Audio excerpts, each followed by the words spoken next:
विकास सिर्फ अपने परिवार का करते हैं। अगर इस तरह का इनके नियत और नीति में खोट नहीं होती तो आज ये नौबत नहीं आती। सर देखा जाए तो राजभर समाज के नेता हैं और भारतीय समाज पार्टी के अध्यक्ष भी हैं और इन दिनों जो कि एनडीए का हिस्सा हो चुके हैं, तो तमाम इनके समाज में आए दिन घटनाएं हो रही है, वहाँ पे नहीं जाते हैं। जैसे मान लो सुनहरी का अभी कौशंदरगिरी से घटना हुआ था, राजभरों का जो कि सियासत में देखा जाए तो पत्थरबाजी हुई थी, गोली तक चल गई थी। फिर माननीय विधायक जी उमाशंकर सिंह जी के द्वारा घर ढहाने का भी एक वीडियो वायरल हुआ था। तमाम इस तरह का कहीं ना कहीं इससे बड़ा कांड हो जा रहा है और अपने बिरादरी को देखते हुए कहीं ना कहीं वो जाने का काम नहीं करते। क्या कहेंगे ऐसे नेताओं के बारे में? देखिए, माननीय ओम प्रकाश राजभर जी और उनके कुछ नेता हैं, ये लोग कहते हैं कि स्वदेव भारतीय समाज पार्टी एक ट्रेन है, इस स्टेशन पे कोई और चढ़ता है फिर जाकर अगले उतर जाता है। यानी कहने का मतलब उनका ये रहता है कि स्वदेव भारतीय समाज पार्टी एक ट्रेन है, लोग चढ़ते उतरते रहते हैं। तो मैं उनसे अब कह रहा हूं कि ये सत्य बात है कि माननीय ओम प्रकाश राजभर जी ये समाज के हित में लड़ाई थोड़ी लड़ते हैं। ये तो बस मंच के माध्यम से, मीडिया के माध्यम से बहसबाजी करने का काम करते हैं और जुमला फेंकने का काम करते हैं। आज भी देख लीजिए, जो आपके कोटवारी वाला मामला में देख लीजिए, बहुत लोग उसमें प्रताड़ित हुए, उसमें मार खाए नेता, उसमें भी बोलने का काम नहीं किए। ये कौन सी नई बात है? ये जब भी राजभर के ऊपर आफत विपत आती है उसमें बोलने का काम नहीं करते हैं। ये राजभर समाज का एक पार्टी जो बनाए हैं, ये एक ट्रेन रूपी बनाए हैं। उस ट्रेन में राजभर समाज को बैठा कर कभी सपा के पास ले जाते हैं, कभी बीजेपी के पास ले जाने का काम करते हैं। इनका काम है सौदा करना। अब इस समय जिस तरह से आप पूछ रहे थे किस मुद्दे पर, तो मुद्दा उनका भाई अकेले जब गए, अपने बाप बेटा जब गए हैं, तो कौन जानता है इसमें कि क्या किए हैं। लेकिन जहाँ तक कि समाज के लोगों द्वारा और भी लोगों द्वारा आकलन किया जा रहा है कि माननीय ओम प्रकाश राजभर जी का समझौता इस नाते हुआ है कि एक बेटे को लोकसभा में, एक बेटे को राज्यसभा में और अपने मंत्री पद का। उसका जो झंडा बैनर लेके इन दोनों घूमते हैं राजभर समाज के नेता, कहीं ना कहीं 8-10 साल आप भी रहे हैं, मीडिया प्रभारी रहे हैं, जिला स्तर पर आप भी वर्क किया है भारतीय समाज पार्टी में। तो जो तेज नेता हो रहे हैं, जैसे आप जैसे युवाओं जो आगे निकल कर आकर बोलने का कार्य कर रहे हैं, उनको कहीं ना कहीं पार्टी से बाहर का रास्ता दिखा रहे हैं। क्या कहेंगे जो कि इस तरह का अपना रोटी सेक रहे हैं राजभर वोट बैंक को देखते हुए? सन 2002 से पार्टी बनी है और सन 2002 से एक भी उनके पुराने साथी है साथ में दिखा दीजिए। आखिर में सन 2002 से जब पार्टी बनी, राजभर समाज सहित अन्य समाज के लोग भी स्वदेव भारतीय समाज पार्टी को सींचने का काम किया। आज और नौबत आ गया कि पुराना साथी उनके साथ आज एक भी नहीं है। इसके मतलब कि ओम प्रकाश राजभर सिर्फ सही है, बाकी सभी लोग जितने लोग पार्टी से निकल गए चले गए वो गलत है क्या? माने ओम प्रकाश राजभर जी इकलौता सही है। इस पे समाज के लोगों को विचार करना चाहिए। साथ साथ अति पिछड़ा, दलित, बैकवर्ड समाज सहित सभी जातियों को जो उनके साथ चलने का काम करे, इस पर विचार करने की ज़रूरत है कि माननीय ओम प्रकाश राजभर जी 100 आदमी में 99 आदमी गलत और ओम प्रकाश राजभर जी अकेला सही नहीं हो सकते हैं। हो सकता है कि ओम प्रकाश राजभर ही गलत हो। इस पर विचार करने की ज़रूरत है और विचार करके भाई इनको सबक भी सिखाने की जरूरत है। सर देखा जाए डबल इंजन की सरकार चली है देश और प्रदेश में, कहीं ऐसा तो नहीं कि बीजेपी कमजोर पड़ी थी पूर्वांचल में, उनकी मजबूरी रही है कि इतना बड़े बड़े मंचों से अशब्द बोलते हुए जोगी मोदी को इन दिनों फिर एनडीए का हिस्सा बना लिया गया? क्या वजह है जो बीजेपी के नेता, आपको सटीक जानकारी होगी, कुछ दर्शकों को बताइए। देखिए, इस पे भाई आपको मैं बता दूं कि बीजेपी कहीं से कमज़ोर नहीं है, लेकिन ये लगातार देख रहे थे ना कि बीजेपी कार्यालय में जाकर माथा टेक रहे थे, तो मजबूरी है जो, वो तो हम पहले ही कहे ना, वहीं बोल दिया ना कि जब माथा टेक रहे हैं तो निश्चित रूप से भगवान है, तो आशीर्वाद रूपी प्रसाद उनको देना ही जरूरी है। वो तो कहते हैं कि भगवान भी आकर बोले कि बीजेपी में चले जाओ तो हम कतई नहीं जाएंगे। सबसे बड़ा झूठा दुनिया का ये कभी मंच से बोला करते थे कि सबसे झूठा अगर कोई इस देश में है तो माननीय नरेंद्र मोदी जी को और माननीय योगी जी को इन्होंने कहा था। लेकिन आज साबित हो रहा है कि सबसे बड़ा झूठा अगर इस देश और प्रदेश में है तो माननीय ओम प्रकाश राजभर है। कोई बातों का ना अस्तित्व है, न कोई विचारों का अस्तित्व है, न कोई इनकी नीति है, कोई इनका कोई सिद्धांत ही नहीं है। कब कहाँ बह जाएंगे कोई ठिकाना नहीं है। सर देखा जाए तो आप तो ये भी मतलब प्रूफ नहीं कर पा रहे हैं, बताने का प्रयास कर रहे हैं कि क्या मुद्दा, क्या मतलब वजह रही है कि जो कि बीजेपी ने एनडीए का हिस्सा बनाया है इनको।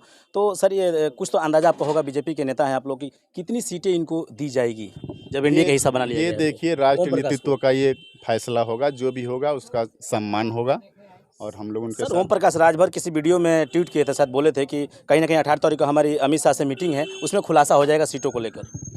ये वो बताएंगे ना भी क्या हुआ, क्योंकि जब अपने साथ किसी को लेकर जा ही नहीं रहे अपने बाप बेटा के सिवा, तो दूसरा कोई कैसे जानेगा। चलिए सर, ये तो उनकी बात है। रही बात राष्ट्रीय अध्यक्ष जो कि एनडीए में शामिल है ओम प्रकाश की बात है। आप लोग बीजेपी के नेता हैं, आप लोग भी तो कुछ अंदरूनी पता होगा कि हमारी बीजेपी पार्टी कैसे मतलब सिस्टम बना रही है। नहीं, ऐसा कुछ नहीं है। देखिए, ये जो है कि भारतीय जनता पार्टी का जो राष्ट्रीय नेतृत्व है, वो जो फैसला करेगा, जो सामने आएगा न्यूज़ के माध्यम से, टेलीविज़न के माध्यम से, हम लोग के बीच में, आपके बीच में जो भी फैसला होगा उसका स्वागत है। बाकी हम लोग क्या जानते हैं। सर एक और सवाल, देखा जाए तो क्या लग रहा है कि 2024 में जो कि एनडीए की सरकार, डबल इंजन की सरकार बन पाएगी या नहीं? बिल्कुल बनेगी, इसमें कोई कहाँ दुराई है। कन्फर्म है, आप सर्टिफाई हैं? एकदम। देख सकते हैं इन दिनों काफ़ी वायरल जो कि युवा नेता अवधेश राजभर रसड़ा में आज तहसील पे बैठे हैं चाय पे। इसी बहाने हमने इनसे हाल चाल जाना चुनावी नतीजों पे, और ओपी राजभर पे भी हमने चर्चा की। और आइए कुछ लोग और हैं, उनसे भी पूछते हैं जो कि लोकसभा चुनाव का क्या नतीजा चल रहा है, उनसे भी पूछेंगे। सर, लोकसभा के चुनाव की क्या तैयारी है बीजेपी की? सबसे पहले तो मैं आपके चैनल के माध्यम से धन्यवाद देता हूं। यहाँ भारतीय जनता पार्टी को किसी प्रकार की तैयारी करने की ज़रूरत नहीं है, पहले से तैयार रहती है। कोई इसमें तैयारी तो क्या लग रहा है कि डबल इंजन की सरकार संभव बनने जा रही है? बिल्कुल बनेगी, इसमें कोई शंका है क्या? देख सकते हैं यहाँ पर बीजेपी नेता जो कि हैं काफ़ी कर्मठ जुझारू नेता, अपने पार्टी के लिए रात दिन चलने काम करते हैं। और यहाँ पर कुछ जनता भी बैठी है, जनता के भी मत जानते हैं कि सरकार की जो कि डबल इंजन की सरकार बनेगी या नहीं बनेगी। जी, आपका हमारे चैनल पर स्वागत है। क्या नाम पड़ेगा आपका? जितेंद्र प्रसाद सिंह। क्या लग रहा है सर, फिर से बीजेपी मतलब देखा जाए तो सरकार बना पाएगी या नहीं? 100% गारंटी है कि इसको कोई रोक नहीं पाएगा इस बार का सरकार। ये जो है खुद को मोदी जी और जोगी जी जो डबल इंजन की सरकार चल रही है, निश्चित रूप से बनेगी, इसमें कहीं से लेके नहीं है। सर देखा जाए तो कांग्रेस भी आई गई, उससे पहले काफ़ी बीजेपी भी आई थी, चली गई, फिर बीजेपी की सरकार चल रही है प्रदेश और देश में। तो तुलना की जाए कांग्रेस की अपेक्षा और बीजेपी की, तो कौन सी अच्छी सरकार निकल के आई है? वो तो फिलहाल देखने को सबको, पूरा देश को, हिंदुस्तान को और यूपी को, हर जगह का जो है दिखाई दे रहा है कि मोदी सरकार जो है एक नंबर पर चल रही है। कांग्रेस तो कोई नामो निशान नहीं हम लोगों का यूपी में रहेगा वो। जी, बहुत बहुत धन्यवाद। क्या लग रहा है आपको बीजेपी का सिस्टम जो है कि क्या पुनः फिर सरकार बना पाएगी? नहीं, उम्मीद तो है कि बहुत ज़्यादा कि बना पाएंगी, लेकिन इधर जो है विपक्षियों का मीटिंग चल रहा है, वो थोड़ा सा मुश्किल तो बहुत खड़ा कर सकती है। लेकिन फिर भी मैं कि खींच खाच के बना ही सकते हैं। देखा जाए तो ये योगी जी का जो प्रदेश सरकार जो चला रहे हैं, कहीं ना कहीं उनके तमाम योजनाएं ग्रामीण क्षेत्र, शहरी क्षेत्र में जो दे रहे हैं, कि योजनाओं को देखते हुए क्या लग रहा है कि किस प्रकार योजना का पैकेज है और कैसे सरकार चले, फिर सरकार आनी चाहिए या नहीं बीजेपी की? देखिए, पैकेज तो बहुत सारा ज़मीनी स्तर पा रहा है, बहुत से जरा उड़ जा रहा है। हमारे वैसे उम्मीद हो रही है कि बीजेपी ही यूपी में आएंगी। हाँ, लेकिन हो सकता है कि सीटें कम हो, लेकिन आएंगी ही बीजेपी। बहुत बहुत धन्यवाद। चाचा जी, आपकी क्या राय है, बीजेपी फिर पुनः आए या ना आए, बन सकती है या नहीं बन सकती सरकार बीजेपी? ये तो जनता के ऊपर है बेटा। जी जी, आप भी एक मतदाता हैं, आपकी क्या राय है? वो उस वक्त देख सकते हैं तमाम यहाँ पर लोग बैठे हैं, एक शख्स और बैठे हैं। क्या लग रहा है कि बीजेपी फिर से मतलब डबल इंजन की सरकार बनेगी? बिल्कुल बनेगी। कैसा लग रहा है डबल इंजन की सरकार जो भी प्रदेश में हमारी चल रही है? बहुत अच्छी है। अच्छा, देख सकते हैं जनता यहाँ पर तमाम, देखा जाए तो फिर से डबल इंजन की सरकार बनती हुई नजर आ रही है, और कहीं ना कहीं एनडीए का हिस्सा बन चुके हैं ओपी राजभर पूर्वांचल से, वो भी इन दिनों सुर्खियों में छाए हुए हैं। तो इसी के साथ फिर मिलेंगे किसी अगले वीडियो में, जब तक के लिए हिंदुस्तान तक न्यूज़। जय हिंद, जय भारत। जी आई जय।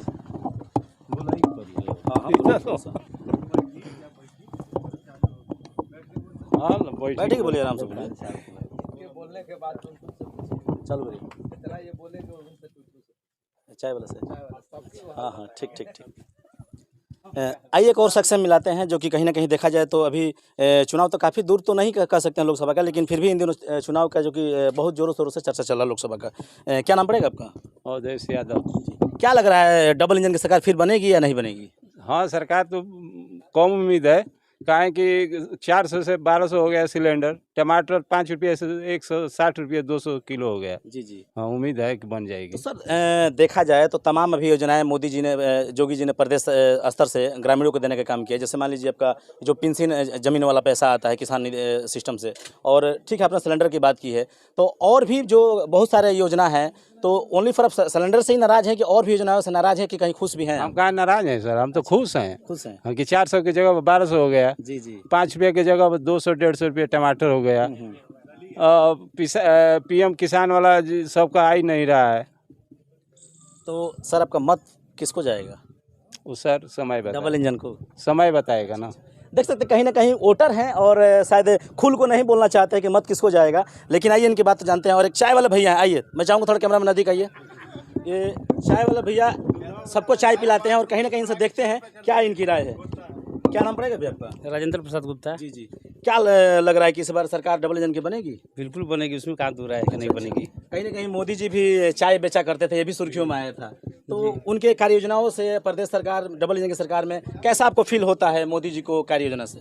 ठीक है, अच्छी चल ही रही है, कोई दिक्कत नहीं है। मतलब पुनः आप चाहते हैं कि फिर सत्ता में आए, सरकार आए? बिल्कुल बिल्कुल आना है, उसमें कोई दो राय नहीं। जी जी। तो जनता से भी जो यहाँ पे आपके तमाम लोग चाय पीने आते हैं, तो कहीं ना कहीं सुर्खियों में सुनने आता होगा, आपको कानों से सुनने आता हो चाय पीते पीते कि सरकार किसकी अच्छी है किसकी बुरी है, तो कहाँ तक आपको बड़कपन में सुनने आता है? किसके पक्ष में? भारतीय जनता पार्टी को तो आता है भारतीय सुनने में। जनता पार्टी की। क्या कहेंगे, कुछ जनता आपको देख रहे हैं, कहीं ना चाय बेचने वाले हैं और ठीक है। देखा जाए तो मोदी जी भी चाय बेचा करते थे, तो क्या एक संदेश देंगे? पब्लिक देख रही है आपको, हाँ ठीक ही है, पब्लिक वही को क्या कहेंगे, वोटर को क्या कहेंगे आप अपने तरफ से? वही कहना है कि मतलब जो सरकार बनी चल रही है वही फिर चलेगी। अच्छा। जी देख सकते हैं ये मतदाता हैं और एक चाय बेचने वाला तहसील रसड़ा के अंतर्गत चाय बेचते हैं और कहीं ना कहीं ये पुनः जो कि डबल इंजन का सरकार बनाना चाहते हैं। और इसी के साथ फिर मिलेंगे किसी अगले वीडियो में।